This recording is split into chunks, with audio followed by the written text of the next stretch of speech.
Selamat datang di channel Puskesmas Paripurna.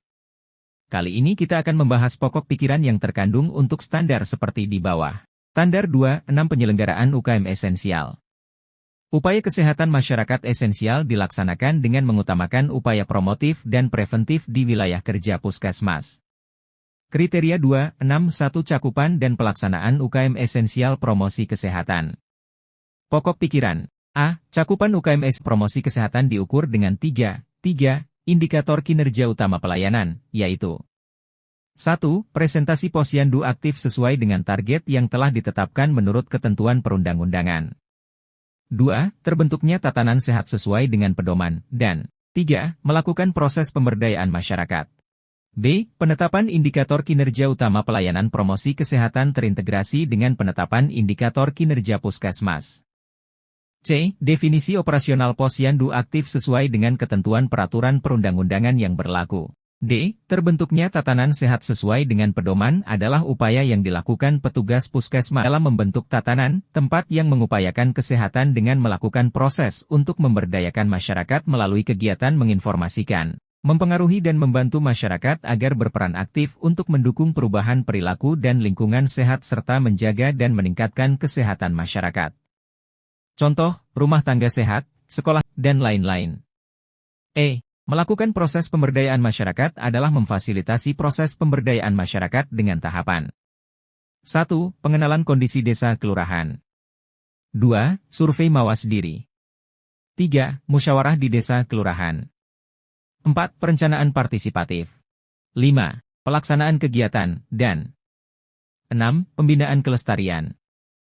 F. Untuk mencapai kinerja UKM esensial promosi kesehatan dilakukan upaya-upaya promotif dan preventif sebagai berikut. 1. Melaksanakan advokasi dan sosialisasi kepada pemangku kepentingan dan masyarakat. 2. Pendampingan dan pembinaan teknis dalam tahapan pemberdayaan masyarakat. 3. Melakukan koordinasi dengan lintas sektor dan pemangku kepentingan di wilayah kerja puskesmas. 4. Membangun kemitraan dengan ormas dan pihak swasta di wilayah kerja puskesmas dan mengembangkan media KIE. 5. Peningkatan kapasitas. 6. Memfasilitasi edukasi kesehatan kepada masyarakat. 7. Penggerakan masyarakat, dan 8. Upaya-upaya promotif dan preventif sesuai dengan indikator tambahan yang ditetapkan oleh puskesmas yang mengacu pada pedoman panduan dan atau ketentuan YUKU. G. Dilakukan pemantauan dan analisis serta tindak lanjut terhadap capaian indikator kinerja dan upaya pencapaian kinerja pelayanan UKM esensial promosi kesehatan yang telah dilakukan. H. Pencatatan dan pelaporan UKM esensial promosi kesehatan, baik secara manual maupun elektronik, dilakukan secara akurat, tepat waktu dan sesuai prosedur. Pelaporan kepada Kepala Puskesmas dan Dinas Kesehatan Daerah Kabupaten, Kota dan atau pihak lainnya mengacu kepada ketentuan peraturan perundang-undangan yang berlaku. Pelaporan kepada Kepala Puskesmas dapat dilakukan secara tertulis atau penyampaian secara langsung melalui pertemuan-pertemuan seperti karya mini bulanan, pertemuan tinjauan manajemen, dan forum lainnya. Kriteria 2, 6, 2 cakupan dan pelaksanaan UKM esensial penyehatan lingkungan. Pokok pikiran. A. Cakupan UKM esensial penyehatan lingkungan diukur dengan 3 indikator kinerja utama pelayanan, sebagai berikut. 1. Jumlah desa sanitasi total berbasis masyarakat, STBM. 2. Persentase fasilitas umum, TFU, yang dalam pengawasan, dan 3. Persentase tempat pengolahan pangan, TPP, yang dalam pengawasan. B. Penetapan indikator kinerja utama pelayanan penyehatan lingkungan terintegrasi dengan penetapan indikator kinerja puskesmas. C. Untuk mencapai UKM esensial penyehatan lingkungan dilakukan upaya-upaya promotif dan preventif sebagai berikut. 1. Melakukan pemicuan, pendampingan verifikasi desa STBM serta update data, dan lain-lain. 2. Melakukan inspeksi kesehatan lingkungan TFU dan TPP, pembinaan, update data dan lain-lain. 3. Melakukan upaya-upaya promotif dan preventif sesuai dengan indikator tambahan yang ditetapkan oleh puskesmas yang mengacu pada pedoman, panduan dan atau ketentuan yang berlaku. D. Dilakukan pemantauan dan analisis serta tindak lanjut terhadap capaian indikator kinerja dan upaya pencapaian kinerja pelayanan UKM esensial dan lingkungan yang telah dilakukan. Pencatatan dan pelaporan UKM esensial penyehatan lingkungan, baik secara manual maupun elektronik, dilakukan secara lengkap, akurat, tepat waktu dan sesuai prosedur. Pelaporan kepada Kepala Puskesmas dan Dinas Kesehatan Daerah Kabupaten, Kota dan/atau pihak lainnya mengacu kepada peraturan perundang-undangan yang berlaku. Pelaporan kepada Kepala Puskesmas dapat dilakukan secara tertulis atau penyampaian secara langsung melalui pertemuan-pertemuan seperti lokakarya mini bulanan, pertemuan tinjauan manajemen, dan forum lainnya. Kriteria 2.6.3 Cakupan dan pelaksanaan UKM esensial kesehatan keluarga. Pokok pikiran. A. Cakupan UKM esensial kesehatan keluarga diukur dengan 6 indikator kinerja utama pelayanan, sebagai berikut. 1. Persentase ibu hamil mendapatkan pelayanan antenatal terpadu. Persentase balita mendapatkan pelayanan sesuai dengan standar minimal. 3. Persentase anak usia sekolah dan remaja masuk dalam penjaringan kesehatan. 4. Persentase calon pengantin mendapatkan screening kesehatan. 5. Persentase pasangan usia subur, PUS, yang mendapatkan pelayanan kontrasepsi, dan 6. Presentasi lanjut usia mendapatkan pelayanan kesehatan. B. Penetapan indikator kinerja utama pelayanan kesehatan keluarga terintegrasi dengan penetapan indikator kinerja puskesmas. C. Pelayanan antenatal terpadu adalah pelayanan antenatal komprehensif dan berkualitas yang diberikan kepada semua ibu hamil serta terpadu dengan program lain yang memerlukan intervensi selama kehamilannya. D. Sasaran pelayanan antenatal adalah seluruh ibu hamil yang ada di wilayah kerja puskesmas. Pelayanan kesehatan balita yang mendapatkan pelayanan sesuai dengan standar minimal meliputi 1. Penimbangan berat badan. 2. Pengukuran panjang badan tinggi badan. 3. Pemantauan perkembangan. 4. Imunisasi. 5. Pemberian vitamin A, dan 6. Pelayanan balita sakit. F. Sasaran pelayanan balita sehat adalah seluruh balita yang ada di wilayah kerja puskesmas. G. Pelayanan kesehatan anak usia sekolah dan remaja adalah pelayanan kesehatan bagi anak usia sekolah dan remaja yang dilakukan melalui penjaringan kesehatan dengan pendekatan layanan ramah remaja atau dikenal dengan pelayanan kesehatan peduli remaja, PKPR. Puskesmas dapat dikategorikan mampu memberikan pelayanan PKPR jika 1. Memiliki tenaga yang telah terlatih terorientasi PKPR. Tenaga yang dimaksud adalah A. Tenaga kesehatan yang terdiri atas 1. Dokter gigi. 2. Bidan. 3. Perawat. 4. Gizi. 5. Tenaga kesehatan masyarakat. Tenaga non-kesehatan terlatih atau mempunyai kualifikasi tertentu. 1. Guru. 2. Kader kesehatan dokter kecil, pirconselor. 2. Tersedia layanan konseling bagi remaja. 3. Minimal membina 1 posyandu remaja. H. Penjaringan kesehatan meliputi screening kesehatan dilakukan pada peserta didik kelas 1, 7 dan 10, yaitu A. Penilaian status gizi. B. Penilaian tanda-tanda vital. C. Penilaian kesehatan gigi dan mulut. D. Penilaian ketajaman indera. E. Penilaian status anemia pada remaja putri kelas dan 10. 2. Tindak lanjut hasil screening kesehatan. A. Memberikan umpan balik hasil screening kesehatan. B. Melakukan rujukan jika diperlukan. C. Memberikan penyuluhan kesehatan. I. Screening kesehatan calon pengantin adalah pemeriksaan kesehatan reproduksi yang meliputi 1. Anamnesa. 2. Pemeriksaan fisik. 3. Pemeriksaan status gizi. 4. Pemeriksaan darah, Hamengkubuwono, golongan darah. 5. Screening imunisasi TT.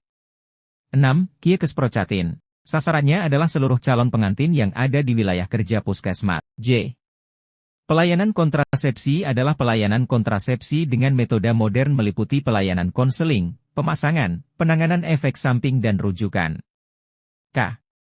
Pelayanan kesehatan lanjut usia meliputi screening kesehatan, pemeriksaan tekanan darah, pengkajian paripurna pengguna layanan geriatri, pemeriksaan lab sederhana, gula darah, kolesterol, asam urat, anamnesa perilaku berisiko, pemeriksaan fisik, IMT, pengobatan, rujukan, dan pemberian buku kesehatan lansia. Sasarannya adalah seluruh orang yang lanjut usia yang ada di wilayah kerja puskesmas. Liter, untuk mencapai kinerja UKM esensial kesehatan keluarga dilakukan upaya-upaya promotif dan preventif sebagai berikut. 1. Untuk pelaksanaan kelas ibu hamil dan kelas ibu balita. Minimal 50% desa sudah mempunyai kelas ibu hamil dan kelas ibu balita. 2. Puskesmas sudah melakukan orientasi P4K. 3. Puskesmas melaksanakan penyediaan fasilitatif minimal 2 kali dalam setahun. 4. Peningkatan peran masyarakat dalam pemanfaatan buku KIA melalui pelaksanaan kelas ibu balita, sosialisasi, orientasi kader kesehatan, guru PAUD KB, TK, RA dan kelompok BKB. 5. Puskesmas PKPR menjangkaran remaja di luar gedung melalui UKS baik di sekolah umum maupun SLB, pesantren, posyandu remaja, pramuka, pelayanan ke panti, LKSA dan rutan anak LPK. 6. Puskesmas melakukan kerjasama dengan kantor urusan agama, KUA, lembaga agama lain dan lintas sektor, LS. Terkait lainnya dalam mendorong Catin, untuk mendapatkan pelayanan kesehatan reproduksi. 7. Puskesmas melakukan kerjasama dengan PLKB dalam penyediaan alokon dan peningkatan minat masyarakat dalam pelayanan kontrasepsi. 8. Puskesmas melakukan pelayanan kesehatan reproduksi yang berkualitas bagi Catin dengan penyedia DM dan sarana prasarana untuk melakukan KIE dan screening kesehatan. 9. Pemanfaatan kohort usia reproduksi dalam memantau pelayanan bagi Catin, PUS dan pelayanan KB. 10. Pelayanan lansia di puskesmas yang santun lansia mengikuti prinsip-prinsip. A. Memberikan pelayanan yang baik dan berkualitas. B. Memberikan prioritas pelayanan kepada lansia dan penyediaan sarana yang aman dan mudah diakses. C. Memberikan dukungan bimbingan pada lansia dan keluarga secara berkesinambungan dalam memelihara dan meningkatkan kesehatannya. D. Melakukan pelayanan secara proaktif melalui kegiatan pelayanan di luar gedung. E. Melakukan koordinasi dengan lintas program dengan pendekatan siklus hidup. F. Dan melakukan kerjasama dengan lintas sektor, organisasi kemasyarakatan maupun dunia usaha dalam rangka meningkatkan kualitas hidup lansia. M. Adanya dokumentasi hasil upaya-upaya pelaksanaan 6. Indikator utama pelayanan antenatal terpadu, pelayanan kesehatan balita, pelayanan kesehatan peduli remaja, pelayanan kesehatan balita, pelayanan kesehatan peduli remaja, pelayanan kesehatan reproduksi calon pengantin, pelayanan kesehatan lanjut usia, beserta laporan kegiatan. N. Adanya hasil evaluasi dari permasalahan kesehatan pelaksanaan esensial kesehatan keluarga yang dituangkan atau ditindaklanjuti melalui RUK Puskesmas. O. Dilakukan pemantauan dan analisis serta tindak lanjut terhadap capaian indikator kinerja dan upaya pencapaian kinerja pelayanan UKM esensial kesehatan keluarga yang telah dilakukan. P. Pencatatan dan pelaporan UKM esensial kesehatan keluarga, baik secara manual maupun elektronik, dilakukan secara lengkap, akurat, tepat waktu dan sesuai prosedur. Pelaporan kepada Kepala Puskesmas dan Dinas Kesehatan Daerah Kabupaten, Kota, Provinsi dan/atau pihak lainnya mengacu kepada ketentuan peraturan perundang-undangan yang berlaku. Pelaporan kepada Kepala Puskesmas dilakukan secara tertulis atau penyampaian secara langsung melalui pertemuan-pertemuan seperti lokakarya mini bulanan, pertemuan tinjauan manajemen, dan forum lainnya. Kriteria 2.6.4 Cakupan dan pelaksanaan UKM esensial gizi. Pokok pikiran. A. Cakupan UKM esensial gizi diukur dengan 3 indikator kinerja utama pelayanan, sebagai berikut.